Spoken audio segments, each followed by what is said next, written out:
प्यारे बच्चों अज असी वार दे तत्तां ते चर्चा करांगे। इस तो पहला असी वार दी अर्थ परिभाषा ते विस्तार नाल असी चर्चा करी सी। हुण असी अज वेखदे हां वार दे तत्त, किन्ना तत्तां दे सुमेल नाल वार दा स्वरूप बनदा है। सो सब तो पहला प्यारे बच्चों असी वेखदे हां वस्तु विधान, यानी कि वार दे तत्तां विच सब तो पहला असी देख सकते हैं वस्तु विधान। इसका प्रमुख जो तत्त है पहला देखो वस्तु विधान है। इसनूं असी होर सौखे तरीके नाल समझीए तां असी इसनूं अगे तीन हिस्सिਆਂ विच होर वंड सकते हाँ। वस्तु विधान विच प्यारे बच्चों एक गल आउंदी है मंगलाचरण दी, मंगलाचरण, ठीक है। दूजा असी लै सकते हैं प्यारे बच्चों कथा वस्तु, कथा वस्तु, ठीक है। तीजा असी नाम लै सकते हैं महात्म दा, महात्म। ये यानी कि वस्तु विधान विच असी वार दा पहला जो तत्त है असी ले रहे हैं कि प्यारे बच्चों वस्तु विधान। वस्तु विधान नूं असी अगे तीन हिस्सिਆਂ विच वंड लिया, मंगलाचरण, कथा वस्तु ते महात्म। प्यारे बच्चों हुण असी समझने मंगलाचरण की हुंदा है। मंगलाचरण प्यारे बच्चों कोई भी रचनकार है जो वार जिसने वार लिखी है या वो की करता है, सब तो पहला अपनी रचना विच परमात्मा अपने इष्ट नूं अपने गुरु नूं ध्याउंदा है। परमात्मा दी यानी कि अपने इष्ट गुरु की आराधना करना ही मंगलाचरण हुंदा है, ठीक है। इस नूं तुसीं इस प्रकार समझ सकते हो प्यारे बच्चों, जिवें असीं भी कोई काम शुरू करते हैं तो सब तो पहला परमात्मा नूं रब नूं ध्याउने हाँ। सो एक जो साहित्यकार है अपने साहित्यिक सिरजना करन तो पहला परमात्मा नूं ध्याउंदा है। जिवें गुरु गोविंद सिंह जी की जो रचना है वार है चंडी दी वार। असी चंडी दी वार दे ही उदाहरण लैके इस वार दे तत्तां नूं समझण दा इत्थे यतन करांगे। चंडी दी वार इसदा एक रीजन यह है कि चंडी दी वार थोड़ी पाठ पुस्तक विच जोड़ी गई है। ते खैर वार विच सब तो वध प्रसिद्धि हासिल करने वाली गुरु गोविंद सिंह जी ने जो चंडी दी वार दी रचना करी है, सब तो प्रसिद्ध पंजाबी दी जो वार है, जो हर पक्षों एक उचित रचना है। असी कह सकते हाँ इस विच तत्तां दा जो ध्यान रखा गया है, महात्म दा, मंगलाचरण दा, सारियां विशेषतावां भरपूर ये वार है। इसलिए असी चंडी दी वार दे कुछ उदाहरण लैके भी समझांगे। सो वस्तु विधान विच जो मंगलाचरण है, जिवें सब तो पहला गुरु गोविंद सिंह जी ने अपने तो पहला जिहड़े 9 गुरु होए हन उन्हां नूं ध्याया है, ठीक है। परमात्मा की इष्ट आराधना करके जिवें तुसीं जानदे हो जो अरदास विच जोड़े गए हैं ना शब्द, प्रथम भगवती सिमर कै गुरु नानक लई ध्याए, फिर अंगद गुर ते अमरदास, रामदास होई सहाय, अर्जन हर गोबिंदनो सिमरो श्री हर राय, श्री हर कृष्ण ध्याइए जिस डिठे सब दुख जाए, गुरु तेग बहादुर सिमरिए करनो निदावे ताई। ये प्यारे बच्चों पहले तो लैके 9 गुरुआं तक ते परमात्मा की इस तरह इष्ट आराधना जो करी है रचना तो पहला उही की हुंदा है मंगलाचरण। सो मंगलाचरण यानी कि किसी रचना के शुरू विच सब तो पहला अपने इष्ट गुरु नूं ध्याउणा ही मंगलाचरण है। सो वार दा एक प्रमुख तत्त हो गया। कथा वस्तु नूं असीं होर सौखे ढंग नाल समझना है तो कथा वस्तु नूं 3 भागां विच वंड सकदे हां। एक प्यारे बच्चों किहड़ा पक्ष, शंका पक्ष, एक असीं कह सकते हैं संघर्ष पक्ष, संघर्ष पक्ष, ते एक असी कह सकते हैं समाधान, समाधान पक्ष। ये 3 प्रमुख हिस्से वंड सकते हैं कथा वस्तु दे। यानी कि कोई भी वार है उस विच जो भी कथा वस्तु पेश की गई है, जो भी वार है जो उसका विषय है, कथा वस्तु जो उसका विषय है, किस कारण वार विच 2 धिरां विच लड़ाई हो रही है या टकराव का की कारण है, उही असी कथा वस्तु मनते हैं जो उस विच विषय है। इसनूं असीं अगे 3 होर भागां विच वंड लिया। शंका, शंका विच प्यारे बच्चों वार या किसी युद्ध है या जंग का कारण की है, कारणों बारे विस्तार नाल चर्चा की जाती है। यानी कि इस विच जंग या युद्ध के कारण इस ते विस्तार नाल चर्चा की जाती है, ठीक है। संघर्ष पक्ष दा विच दोहां धिरां विच एक नायक धिर एक प्रतिनायक धिर होगी, ठीक है। दोहां धिरां विच जो लड़ाई हो रही है उसका विस्तार नाल वर्णन हुंदा है, ठीक है। यानी कि दोहां जो धिरां दी आपस विच जो जंग लड़ाई हो रही है उसका वर्णन संघर्ष विच पक्ष विच कीता जांदा है। इस तो अलावा असीं वेखदे हां समाधान। समाधान पक्ष विच दोहां धिरां विच जो लड़ाई हुई है ते उस लड़ाई का की सिट्टा निकलिया है, रिजल्ट की निकलिया है, परिणाम उस दी व्याख्या की जाती है। यानी कि एक शंका विच जंग का कारण, संघर्ष विच दोहां धिरां दी लड़ाई ते समाधान विच परिणाम या सिट्टा, जंग का की सिट्टा निकलिया है। बस इस ते चर्चा की जाती है। ठीक है। तीजा है प्यारे बच्चों महात्म। देखो खास कर किहड़ियां वारां जिहड़ियां अध्यात्मक वारां हुंदियां हन उन्हां विच महात्म भी पेश किया जाता है। ठीक है। महात्म यानी कि रचना का उद्देश्य ही हुंदा है।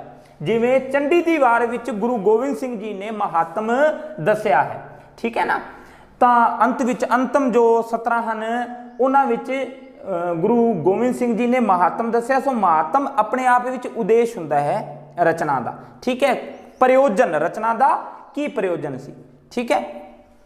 इस तरह प्यारे बच्चों एक ही हन, एक ही होया वस्तु विधान। वस्तु विधान नूं असीं मंगलाचरण, कथा वस्तु, महात्म ये 3 हिस्सियां विच वंड के समझिया है प्यारे बच्चों। ठीक है। जिवें गुरु गोबिंद सिंह जी महात्म विच लिखते हैं ना, दुर्गा पाठ बनाया सभे पौड़ियां, फिर ना जुन्नी आया जिन्हें ए गाया। भी वो फिर ये जो जुनियां हन 84 दी जुनी है उस विच नहीं आया जिसने ये चंडी दी वार दा एक बार पाठ कर लिया। सो महात्म दस्या उद्देश्य या प्रयोजन हुंदा है महात्म। ठीक है। सो हुण असीं वेखदे हां दूजा प्यारे बच्चों नायक। जो भी वार विच नायक हुंदा है उस दा जस गायन किया जाता है। यानी कि नायक दा जस गायन ये किया जाता है। ठीक है। ये असी वार दा दूजा प्रमुख तत्व मान सकते हाँ। हुण नायक प्यारे बच्चों कैसा होना चाहिए है? समाज लई प्रेरणा का असी कह सकते हाँ स्त्रोत होना चाहिए है। देखो नायक कोई वार है उस विच एक नायक होगा, यानी कि ते उसकी टक्कर जिस धिर नाल हुंदी है उसनूं असी कहने हाँ प्रति नायक। हुण प्यारे बच्चों इकट्ठा ही इसनूं तुसीं समझ लो, नायक ऐसा होगा जो समाज लई प्रेरणा का स्त्रोत होगा ते ये किसी समाज दे हित विच काम कर रहा हुंदा है, समाज दे हित लई लड़ रहा हुंदा है। ये किते ना किते चंगियाई का प्रतीक हुंदा है नायक, ते प्रतिनायक बुराई का बदी का प्रतीक हुंदा है। सो नायक का जस गायन किया जाता है ताकि लोकां दे किते ना किते जहन विच एक तस्वीर ये बन जाए नायक दे प्रति। ठीक है। नायक नूं ओ नायक है वो प्रेरणा का स्त्रोत बन जाए आम लोकाई लई। इसलिए नायक का जस गायन किया जाता, उसकी जस गायन पाओ उसकी वडियाई प्रशंसा की जाती है, उस दे बल उसकी वीरता नूं दर्शाया जाता है उत्साही धुनियां राही। सो नायक का जस गायन का भाव यह हो गया कि नायक की वडियाई प्रशंसा की जाती है उसके बल की, उसकी वीरता की। ठीक है। हाँ इत्थे ये भी ध्यान देना है कि खासकर वार विच प्रतिनायक नूं भी घट नहीं दर्शाया जाता। प्रतिनायक जिवें चंडी दी वार विच गुरु गोबिंद सिंह जी ने प्रतिनायक जो धिर है राक्षस जो हन उन्हां नूं भी घट नहीं दर्शाया, उन्हां दी शक्ति नूं भी बराबर ही दिखाया है ताकि ये इसलिए किया जाता। एक तो काविक न्याय हुंदा है, दूजा असीं ये कह सकते हैं प्रतिनायक धिर जिन्नी ज़्यादा तकड़ी होगी तो उस ते जो जित फिर प्राप्त करता है नायक वो फिर उन्ना ही उत्साह वधाउण वाली जित हुंदी है। सो प्रतिनायक धिर नूं भी कमजोर नहीं दर्शाया जाता क्योंकि किसी कमजोर ते जित प्राप्त करना हरेक लिए आसान है। सो प्रतिनायक धिर भी बलशाली दिखाई जाती है, उन्हां दी भी किते ना किते वार विच वीरता दिखाई जाती है। ठीक है। इस प्रकार प्यारे बच्चों नायक ये दूजा तत्व हो गया। इत्थे संक्षेप विच असीं चर्चा प्यारे बच्चों कर रहे हैं नायक ते प्रतिनायक।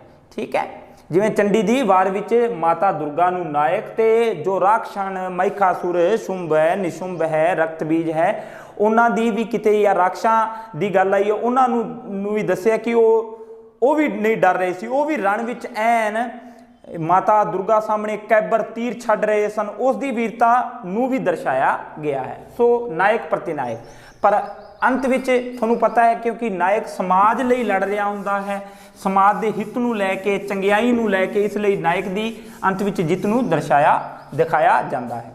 सो ये इस प्रकार प्यारे बच्चों असी दो तत्व वेखे। तीजा जो तत्व है वह असी वेख सकते हाँ लै सकते हैं छंद तो। देखो छंद की है, कोई भी वार है या कोई भी रचना है, पुरातन काल विच कोई भी काव्य रचना खासकर लिखी जाती सी तो वो छंदा विच लिखी जाती सी। छंद जरूरी काव्य का गुण हुंदा सी। सो वारां भी जो प्राचीन काल विच लिखियां गईयां हन या वार लई कहा जाता है कि इसलिए विशेष प्रकार के कुछ नियम छंद हुंदे हन। ठीक है, जिवें प्यारे बच्चों कहा जाता है कि वार हमेशा पौड़ियां विच, किस विच, पौड़ियां विच लिखी जाती है। वार पौड़ियां विच लिखी जाती है। ठीक है, ये कह सकते हाँ कि वार दा जो पौड़ियां हुंदियां ने ये वार दा शरीर ही हुंदा है।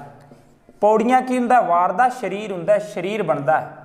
हुण पौड़ियां इसनूं अगे इस प्रकार समझ सकते हैं, यानी कि ये पौड़ियां विच रची जाती है। तो ये जो पौड़ियां हैं इन्हां लई जिहड़े ढुकवें छंद हैं वो दो हैं, यानी कि वार लई किहड़े छंद ढुकवें हैं, किहड़े छंदां विच वार की रचना की जाती है। तो असीं दो छंद लैने हाँ, सिर खंडी, सिर खंडी अते निशानी छंद। ठीक है, हुण छंद की हुंदे हन, छंदां विच किस प्रकार गुरु लघु मात्रा का ध्यान, ये असीं छंद जदों करावांगे उत्थे विस्तार नाल समझांगे। इत्थे सिर्फ इन्ना तुसीं समझना है कि वार लई ढुकवें छंद किहड़े हन, सिरखंडी ते निशानी ते वार पौड़ियां विच रची जाती है, ये विशेष ध्यान रखना है। सिरखंडी छंद विच तुकांत मेल ना होके तुकांग मेल हुंदा है, तुक दा अंग ते मेल हुंदा है। निशानी छंद विच तुकांत ते मेल हुंदा है। ठीक है, तुकांत दे अंत ते निशानी छंद विच मेल हुंदा है, यानी कि उस ते लय जो बनती है। ठीक है ना, इस तरह प्यारे बच्चों जो छंद विधान की गल करिए, वार का जो तत्त है छंद, छंदां विच असीं कह सकते हैं कि वार लई सिरखंडी निशानी ये छंद लाजमी हैं। पौड़ियां विच छंद असीं कह सकते हैं वार की रचना की जाती है। ठीक है,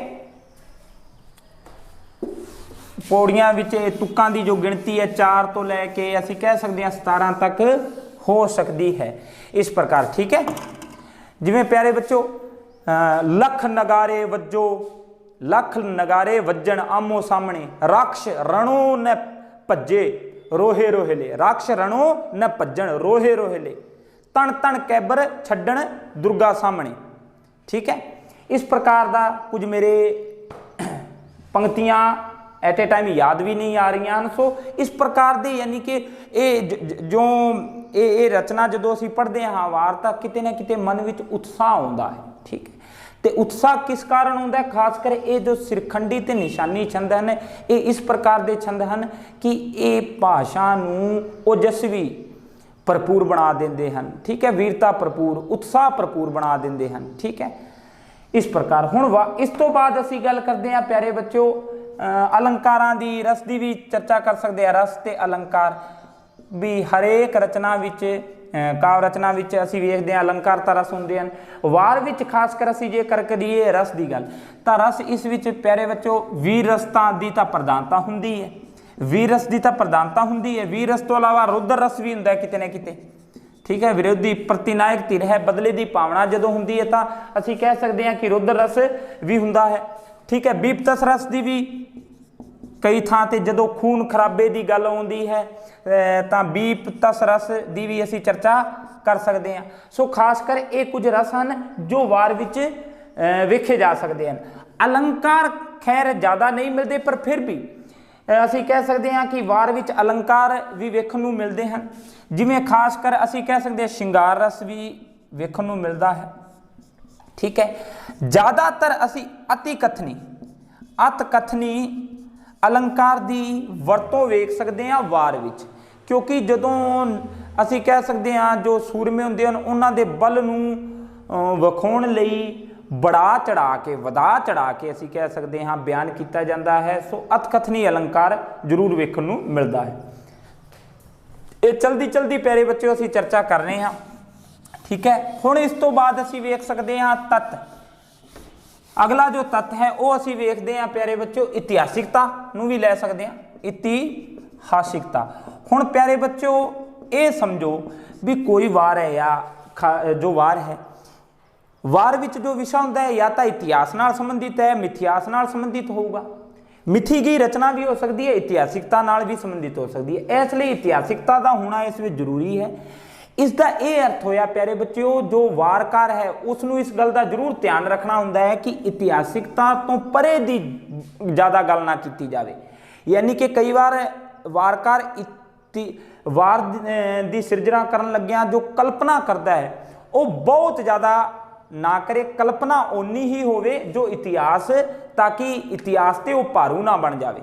ਇਤਿਹਾਸ ਨਾਲ ਸੰਬੰਧਿਤ ਹੋਵੇ, ਕਲਪਨਾ ਜ਼ਰੂਰ ਕੀਤੀ ਜਾ ਸਕਦੀ ਹੈ ਵਾਰ ਵਿੱਚ, ਮਿਥਿਹਾਸਿਕ ਪੱਖ ਵੀ ਜੋੜੇ ਜਾਂਦੇ ਹਨ, ਐਸੀ ਗੱਲ ਨਹੀਂ ਹੈ, ਲੇਕਿਨ ਇਤਿਹਾਸ ਵਿੱਚ ਕਿਤੇ ਨਾ ਕਿਤੇ ਉਸ ਦਾ ਜ਼ਿਕਰ ਆਇਆ ਹੋਵੇ। ਬਹੁਤ ਜ਼ਿਆਦਾ ਕਲਪਿਤ ਵਿਸ਼ਾ ਵਸਤੂ ਨਹੀਂ ਪੇਸ਼ ਕਰਨੀ ਚਾਹੀਦੀ। ਇਹੀ ਇੱਥੇ ਅਸੀਂ ਇਤਿਹਾਸਿਕਤਾ ਨਾਲ ਸੰਬੰਧ ਜੋੜ ਸਕਦੇ ਹਾਂ, ਕਿਉਂਕਿ ਵਾਰ ਦਾ ਸੰਬੰਧ ਇਤਿਹਾਸ ਤੇ ਮਿਥਿਹਾਸ ਨਾਲ ਤਾਂ ਹੁੰਦਾ ਹੀ ਹੈ। ਇਸ ਤੋਂ ਇਲਾਵਾ ਪਿਆਰੇ ਬੱਚਿਓ, ਭਾਸ਼ਾ ਦਾ ਅਸੀਂ ਵੇਖ ਸਕਦੇ ਹਾਂ। ਹੁਣ ਭਾਸ਼ਾ ਕੈਸੀ ਹੋਊਗੀ, ਇਸ ਦੀ ਆਪਣੀ ਭਾਸ਼ਾ ਦੀ, ਵਾਰ ਦੀ ਭਾਸ਼ਾ ਹੈ ਜੋ ਪਿਆਰੇ ਬੱਚੇ, ਉਹ ਉਤਸ਼ਾਹ ਭਰਪੂਰ ਜੋ ਸ਼ਬਦ ਹੋਣੇ ਚਾਹੀਦੇ ਹਨ। ਉਸ ਵਿੱਚ ਹਾਂ ਮੁਹਾਵਰੇ, ਅਖੌਤਾਂ, ਮੁਹਾਵਰੇ ਅਸੀਂ ਕਹਿ ਸਕਦੇ ਹਾਂ, ਅਖੌਤਾਂ, ਇਹਨਾਂ ਦੀ ਵਰਤੋਂ ਕੀਤੀ ਜਾ ਸਕਦੀ ਹੈ। ਠੀਕ ਹੈ, ਜਿਹੜੀ ਭਾਸ਼ਾ ਹੈ ਉਹ ਸਰਲ ਹੋਣੀ ਚਾਹੀਦੀ ਹੈ, ਜਨ ਜੋ ਸਧਾਰਨ ਦੇ ਨੇੜੇ ਦੀ ਭਾਸ਼ਾ ਹੋਣੀ ਚਾਹੀਦੀ ਹੈ। ਆਮ ਲੋਕਾਂ ਲਈ ਜੋ ਸ਼ਬਦ ਹਨ ਉਹ ਸੁਣੇ ਗਏ ਹੋਣੇ ਚਾਹੀਦੇ ਹਨ, ਸਰਲ ਭਾਸ਼ਾ ਵਿੱਚ ਹੋਵੇ, ਤਾਂ ਕਿ ਲੋਕ ਉਸ ਨੂੰ ਪੜ੍ਹ ਕੇ ਜੋ ਹੈ ਉਸ ਦਾ ਪ੍ਰਯੋਜਨ ਸਮਝ ਸਕਣ, ਆਪਣੇ ਜੀਵਨ ਵਿੱਚ ਉਤਸ਼ਾਹ ਨੂੰ ਧਾਰਨ ਕਰ ਸਕਣ। ਇਸ ਲਈ ਭਾਸ਼ਾ ਤਾਂ ਸਰਲ ਹੁੰਦੀ ਹੀ ਹੈ, ਲੋਕਾਂ ਦੇ ਨੇੜੇ ਦੀ। ਠੀਕ ਹੈ, ਤੇ ਮੁਹਾਵਰੇ, ਅਖੌਤਾਂ ਦੀ ਖਾਸ ਕਰ ਵਰਤੋਂ ਕੀਤੀ ਜਾਣੀ ਚਾਹੀਦੀ ਹੈ। ਇਹ ਅਸੀਂ ਭਾਸ਼ਾ ਵਿੱਚ ਲੈ ਸਕਦੇ ਹਾਂ, ਯਾਨੀ ਕਿ ਭਾਸ਼ਾ ਤੱਤ ਵਿੱਚ ਇਹ ਗੱਲਾਂ ਦਾ ਪ੍ਰਮੁੱਖ ਧਿਆਨ ਰੱਖਣਾ ਹੁੰਦਾ ਹੈ। ਅੰਤ 'ਚ ਅਸੀਂ ਪਿਆਰੇ ਬੱਚਿਓ ਵਰਗੀਕਰਨ ਦੀ ਗੱਲ ਕਰਨੀ ਆ। ਵਰਗੀਕਰਨ ਵੀ ਕੋਈ ਵਾਰ ਹੈ, ਉਸ ਦਾ ਵਰਗੀਕਰਨ ਅਸੀਂ ਵਾਰਾਂ ਕਿੰਨੇ ਪ੍ਰਕਾਰ ਦੀਆਂ ਹਨ ਇਹ ਸਮਝ ਸਕਦੇ ਹਾਂ। ਤਾਂ ਇੱਥੇ ਧਿਆਨ ਦੇਣਾ ਹੈ, ਵਾਰਾਂ ਪਰ ਪਿਆਰੇ ਬੱਚਿਓ ਪ੍ਰਮੁੱਖ ਰੂਪ ਨਾਲ ਦੋ ਪ੍ਰਕਾਰ ਦੀਆਂ ਹੀ ਹੁੰਦੀਆਂ ਹਨ। ਇੱਕ ਲੋਕ ਵਾਰਾਂ, ਜਿਸ ਨੂੰ ਅਸੀਂ ਜੰਗ ਜਾਂ ਯੁੱਧ ਨਾਲ ਸੰਬੰਧਿਤ ਵਾਰਾਂ ਮੰਨਦੇ ਆ। ਜੰਗ ਜਾਂ ਯੁੱਧ ਬਿਰਤਾਂਤ ਵਾਲੀਆਂ ਵਾਰਾਂ, ਜਿਸ ਵਿੱਚ ਜੰਗ ਜਾਂ ਕਿਸੇ ਯੁੱਧ ਦਾ ਵਰਣਨ ਹੁੰਦਾ ਹੈ। ਠੀਕ ਹੈ, ਜਿਵੇਂ ਚੰਡੀ ਦੀ ਵਾਰ ਹੈ, ਜਿਵੇਂ ਨਾਦਰ ਸ਼ਾਹ ਦੀ ਵਾਰ ਹੈ ਨਾ, ਜਾਂ ਜੋ ਪੁਰਾਤਨ ਕਾਲ ਵਿੱਚ 6 ਵਾਰਾਂ ਮਿਲਦੀਆਂ ਹਨ, ਟੁੰਡੇ ਅਸਰਾਜੇ ਦੀ ਵਾਰ, ਲੱਲਾ ਬਹਿਲੀਮਾ ਦੀ ਵਾਰ, ਸਿਕੰਦਰ ਇਬਰਾਹਿਮ ਦੀ ਵਾਰ, ਇਹ ਸਾਰੀਆਂ ਜੋ ਵਾਰਾਂ ਹਨ। ਠੀਕ ਹੈ, ਇਹ ਜੰਗਾ ਯੁੱਧਾਂ ਨਾਲ ਸੰਬੰਧਿਤ ਹੈ। ਤੇ ਦੂਜੀਆਂ ਵਾਰਾਂ ਹੁੰਦੀਆਂ ਹਨ ਅਧਿਆਤਮਕ ਵਾਰਾਂ ਵਿੱਚ ਪਿਆਰੇ ਬੱਚਿਓ, ਜਿਵੇਂ ਅਸੀਂ ਜਮਾਤ 10ਵੀਂ ਵਿੱਚ ਹੀ ਪੜ੍ਹ ਕੇ ਆਏ ਹਾਂ, ਭਾਈ ਗੁਰਦਾਸ ਜੀ ਦੀਆਂ ਵਾਰਾਂ ਦੇ ਕੁਝ ਅੰਸ਼ ਜੋੜੇ ਗਏ ਹਨ।